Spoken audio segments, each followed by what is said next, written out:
ወደ ኢንሳ ስንመለስ ሊሰማን የሚችለውን ስሜት ያው እናንተ ገምቱት። ጥቂቶች ኢንሳን ስንጀምር የነበሩ ሰዎች አለን፣ ጥቂቶች ደግሞ የሉም። ሁሉም አሁን የደረሰበት ደረጃ መጥተው ቢያዩ ደስታ እንደሚሰማቸው ተስፋ አደርጋለሁ። የዛሬ ዕለት ለኢንሳም ለኢትዮጵያም ኢንሳን ላለሙ ሰዎችም ትልቅ ትርጉም አለው። ከርቀት ኢንሳን የምታውቁ ሰዎች ሎጎውን አይታችሁ ከሆነ የቁልፍ ሎጎ ነው ያለው። የዛ የቁልፍ ሎጎ እሳቤ ምንጭ እንደዚህ አይነት ኢንፍራስትራክቸር ኢትዮጵያ ይኖራታል፣ ኢንሳ ይሰራዋል ከሚል እሳቤ ነው ያኔ ሲጀመር ጀምሮ ዋና ዓላማው የነበረው እንደዚህ አይነት ቁልፍ መሰረተ ልማት መስራት እና ለህዝብ አገልግሎት ማዋል የሚያስችል ተቋም እንዲሆን ነው። ሐሳቡን ቀላል አድርጎ ለማንሳት ዓለም ከ20 ዓመት 25 ዓመት በፊት አብዛኛው ትራንዛክሽን ማኑዋል ነው። ኢሜልም ይሁን የገንዘብ ዝውውርም ይሁን አብዛኛው ነገር ማኑዋል ነው። ያ ነገር ወደ ዲጂታል ቨርቹዋል ትራንዛክሽን ሲመጣ እና ቴክኖሎጂ ሲያድግ ትልቁ ጥያቄ የነበረው ጉዳይ በተለይ ተጠቃሚዎች የሚያነሱት እንዴት የኔ ገንዘብ፣ የኔ መረጃ፣ የኔ ኢንፎርሜሽን ከምፈልገው ሰው ወገን ውጪ ሴኪዩር መሆን ይችላል? ሚስጥራዊነቱን ይጠበቃል። ፖስታ እያየውን ማስረክበው፣ ውል ስዋዋል እያየውን የሚፈርመው። ቨርቹዋል ሲሆን እዚህና አሜሪካ እዚህና እንግሊዝ በሚሆንበት ሰዓት ግን እንዴት ሚስጥሩ ይጠበቃል የሚል ቁልፍ ጥያቄ ተነስቷል። ያን ቁልፍ ጥያቄ ለመመለስ ክሪፕቶግራፊ ተፈጠረ። ክሪፕቶግራፊ ማለት በሁለት ጫፍ መካከል በሚያሳልፍና በሚቀበል መካከል ያለ የመስጠር የኢንክሪፕሽን አቅም ማለት ነው። ክሪፕቶግራፊ ሲባል ለምሳሌ ዴታ ኢንክሪፕሽን ሲስተም ሊሆን ይችላል፣ አድቫንስድ ኢንክሪፕሽን ሲስተም ሊሆን ይችላል፣ ኤሊፕቲክ ከርቭ ሊሆን ይችላል። ጠቅላላ መመስጠሪያ ስርዓት ማለት ነው። ክሪፕቶ ከተፈጠረ በኋላ ዋናው ጥያቄ የነበረው ያ ጥቅል የሆነው የመስጠር አቅም በግለሰቦች መካከል በትልቁ ቨርቹዋል ሲስተም ውስጥ ሁለት ሰዎች ብቻቸውን የሚያደርጉትን ኮሚኒኬሽን እንዴት መመስጠር ይችላሉ ነው። የዛ መልሱ ቁልፍ መሰረተ ልማት የተባለው ዛሬ ማለት ነው። በጣም ኢምፖርታንት ኤሌመንት ነው በክሪፕቶ ውስጥ ዲጂታል ሲግኒቸር። ዲጂታሊ አንድ ሰው ለምሳሌ መፈረም የማይችል ከሆነ ጣትን አሳርፍ ይባላል። ባዶ ወረቀት ሳይቀር ኢትዮጵያ ውስጥ ፈርምልኝ ይባላል። ያ ፊርማ ፍርድ ቤት ትርጉም ስላለው ዲጂታል ሲሆን እንዴት ማረጋገጥ ይቻላል? የኔን ፊርማ ከተመስገን እንዴት መለየት ይቻላል የሚለውን ነገር የሚመልስ ጉዳይ ነው። ቁልፍ ነገሩ ምንድነው? ትረስት ነው፣ እምነት። እኔ ገንዘቤን ስነግድ፣ ስሰጥ፣ ስቀበል ይሄ ሲስተም ካለ ስጋት የለብኝም።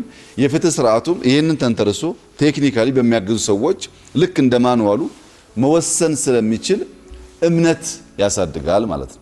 እምነት ካለ በቀላሉ ሰዎች ገንዘባቸውን፣ ሀሳባቸውን፣ ዳታቸውን፣ የትምህርት ስርዓታቸውን፣ ጤናቸውን፣ የሲቪል ሰርቪስ እንቅስቃሴያቸውን በሙሉ አሁን በአካባቢ ለምንቀበላቸው ማንኛውም ወረቀቶች ወደ ዲጂታል አይዲ እያደገ ያለውን ሀሳብ ቀጥታ ከዚህ ጋር የሚያያዝ ይሆናል። ይሄ ለኢትዮጵያ ትልቅ ተስፋ፣ ለኛ ደግሞ ህልማችን ሲፈታ ያየንበት እለት ነው። ይሄን ማሳካት አልቻልንም። እኛ ኢንሳ እያለን የተፈጠረው ለዚህ ዓላማ ነው። ዋናው ኮር ስራችን ይሄንን መስራት ነው። እኛ የሰራነው ግን አፕሊኬሽን ሶፍትዌሮች ነው። የኢንክሪፕሽን ሲስተም ከሌላቸው በስተቀረ ኮር የኢንሳን ስራ ማከናወን አይባልም። ያኛው ማንም ሰው ይሰራው ይችላል። ማንም ሰው ተደራጅቶ የሚሰራው ስራ ነው። ይሄኛውን ግን ማንም ሰው አይሰራውም። እንደ ሀገር ሚስጥራዊ የዳታ ኤክስቼንጅን የሚያረጋግጠው ተቋም ኢንሳ ነው። ከኢንሳ በኋላ ኦቶሪቲዎች አሉ። ለምሳሌ በፋይናንሻል ስርዓት ከሆነ ብሔራዊ ባንክ ከኢንሳ ጋር ይስማማና ዋናውን መሰረተ ልማት ከገዛ በኋላ ለፋይናንሻል ተጠቃሚ አካላት ይሸጣል። ራሱ ይቆጣጠራል፣ ይሸጣል ማለት ነው። ወይ ደግሞ ሲቪል ሰርቪስ ከሆነ የሚፈልገው ከገዛ በኋላ ለተቋማት እንዲሁ ያከፋፍላል። ዋናውን የዲጂታል ሲግኒቸር ወይም የኪ ምንለውን ቁልፉ የምናገኝበት ተቋም ግን ኢንሳ ይሆናል። ይሄ ተቋም ቅድም በጉብኝት እንዳያችሁት አንድ ጄኔሬት የሚደረግ ኪ 30 ዓመት 40 ዓመት 20 ዓመት የሚቆይ ነገር ስለሆነ ብዙ ስጋት ያለበት አይደለም። ኢንፍራስትራክቸሩን በጣም ኢምፕረስ አድርጎኛል። እኔ ብዙ ሀገር ኢንሳን ለመስራት በምንንቀሳቀስበት ወቅት የምናየውን ነገር ዛሬ በሀገራችን ማየት ችለናል። አንዳንዱ ሲስተም በኋላ ስትጎበኙ እንድታስተውሉ ልክ ሌላ ቦታ እንዳለው የራክ የተደረደረ ራክ እንዳትጠብቁ። ለዳታ ማስቀመጫ የሚሉ ዳታ ሴንተሮች የሚሰሩበት ስርዓት አይደለም። ይሄ አንዳንዱ ነገር ከኢንተርኔት ሳይገናኝ የሚቀመጥ ነው። የተለያየ ግድግዳ ሰርቶ አንድ ሰው ካዝናውን ቤት ውስጥ ከቤት በኋላ ደግሞ ትንሽ ጠንከር ያለ ቤት እዛም ውስጥ ካዝና እንደማስቀመጥ አስቡት። ረደንደንት የሆነ መከላከል የሚችል አቅም የሚፈጥር ሲስተም ስለሆነ ብዙ ራክ ሳይሆን የምናይበት በጣም ሚስጥራዊ ራኮች፣ ሰው አክሰስ የማያደርጋቸው ራኮች ነው የምናየው። ይሄ ለኢትዮጵያ ትልቅ በረከት ነው። በተለይ አሁን ኦቶሜሽን እየተስፋፋ ነው ያለው። የፋይናንሻል ስርዓታችን በጣም ኦቶሜት እየሆኑ ነው። ሞባይል መኒ እያደገ እየተስፋፋ መጥቷል። የሲቪል ሰርቪስ ስርዓታችን ኦቶሜት እየሆነ ነው። ዋን ዊንዶ ሰርቪስ ለመስጠት ሰፊ ጥረቶች እየተደረጉ ይገኛሉ። ከዚያም ባሻገር በሁሉም መስሪያ ቤቶች ቨርቹዋል ሰርቪስ መስጠትና ዲጂታል አይዲ ማረጋገጥ ዋና የእንቅስቃሴያችን አካል ሆኗል። በዚህ ጊዜ ውስጥ ቁልፍ መሰረተ ልማት በዲጂታል ዓለም ውስጥ በተለይ ሲግኒቸር ላይ መፍጠር የሚችል ሀገር ካልሆን በቀር ያንን ስራ መስራት አንችልም። ሞባይል መኒ አንድ ሰው ለከበደ የላከው ገንዘብ ለተሰማ መሄድ ከሆነ ምን አምኖ ሊያረጋግጥ ይችላል? ይሄ ቁልፍ ከሌለ ማለት ነው። እና በጣም ኢምፖርታንት ነገር ነው። እዚህ ውስጥ ሁለት ነገር አብሮ መታየት ይኖርባቸዋል። አንደኛው ዲጂታል አይዲ።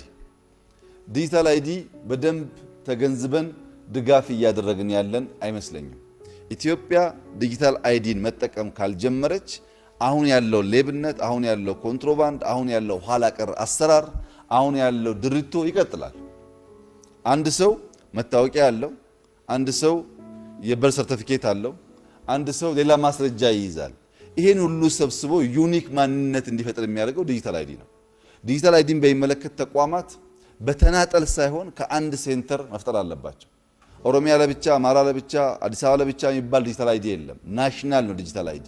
ያንን ስንፈጥር የፓስፖርት ስርዓታችን ቅድም እናንተ ማንኛውም ትራንዛክሽን ከሌብነት አደጋ ለመከላከል ያስችላል።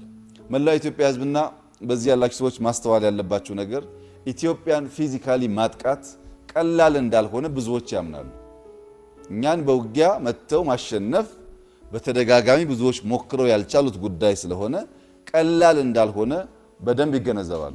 ቨርቹዋል አታክ ግን ላለፉት ዓመታት በጣም በስፋት አለ። ባንኮች ይጠቃሉ፣ መብራት ኃይል ይጠቃል፣ ቴሌኮም ይጠቃል፣ የመንግስት ተቋማት ይጠቃሉ።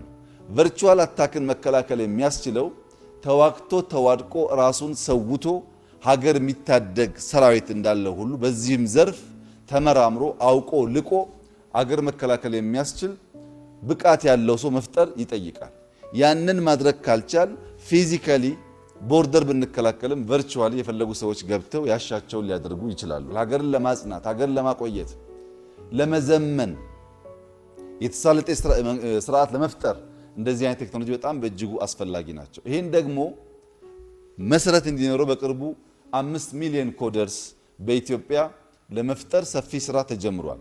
ይሄንን ስራ እያንዳንዱ የመንግስት የስራ ኃላፊዎች፣ ቤተሰቦች፣ የትምህርት ተቋማት ይሁነኝ ብለው ማገዝ አለባቸው። 5 ሚሊዮን ኮደርስ መፍጠር ከቻል እና ሰርቲፋይ ከሆኑ ይሄ በቨርቹዋል ዓለም ውስጥ የሚፈጠር ማንኛውም ትራንዛክሽን በሀገራችንም ከሀገር ባሻገርም ለመስራት የሚያስችል አቅም ስለሚፈጥር የኮዲንግ ስልጠናው አይከፈልበትም፣ መመዝገብ ነው፣ መሰልጠን ነው።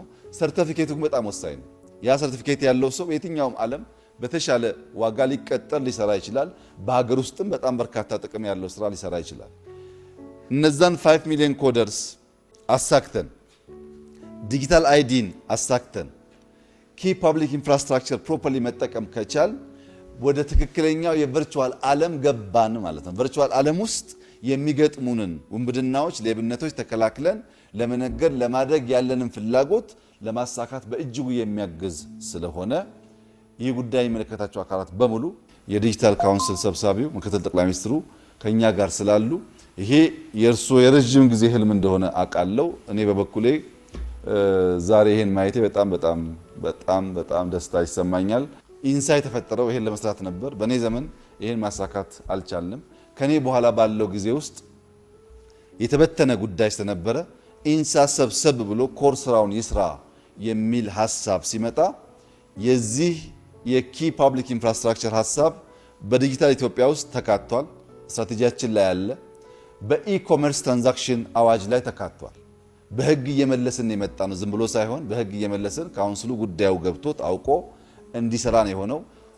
ከሁሉ በላይ ግን የኢንሳ ሙያተኞች የዚህን ጉዳይ አስፈላጊነት ለረጅም ጊዜ የሚያውቁትም ቢሆን በጣም ኮንቪክትድ በሆነ ስሜትና አእምሮ በትጋት ይህንን ጉዳይ ሰርታችሁ በሀገር በቀል ልጆች ይህንን ለማየት በመብቃቴ ትልቅ ኩራትና ደስታ ይሰማኛል።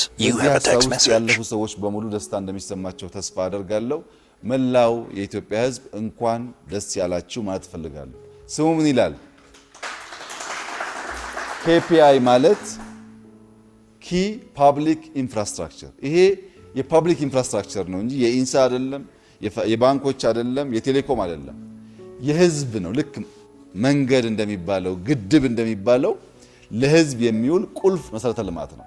በዚያ አግባብ ማየት ያስፈልጋል። ለመላው የኢትዮጵያ ህዝብ፣ ለዩኒቨርሲቲዎች፣ ለምሁራን፣ ለተመራማሪዎች በአይቲ መጠቀም ለሚፈልጉ ሰዎች በሙሉ በእጅጉ አስፈላጊ ነገር ስለሆነ በመገልገል በመጠቀም በመደገፍ ፊድባክ በመስጠት እንድናጠናክረው አደራላለሁ። የሰራችሁ ሰዎች በሙሉ ኩራት ሊሰማችሁ ይገባል። ከኛ ተሽላችኋል። እጅግ አድርጌ እያመሰገንኩ ይህንን ብስራት ስላሰማችሁን ኢንሳዎች እጅግ አድርጌ ያመሰግናለሁ። በርቱ፣ መቀጠል አለበት ምርምሩ። በጣም አዳዲስ ነገር እየመጣ ስለሆነ በዚህ ደግሞ እንዳትቆሙ፣ እንደኛ ደግሞ እንዳትዘገዩ ማለት እፈልጋለሁ። አመሰግናለሁ።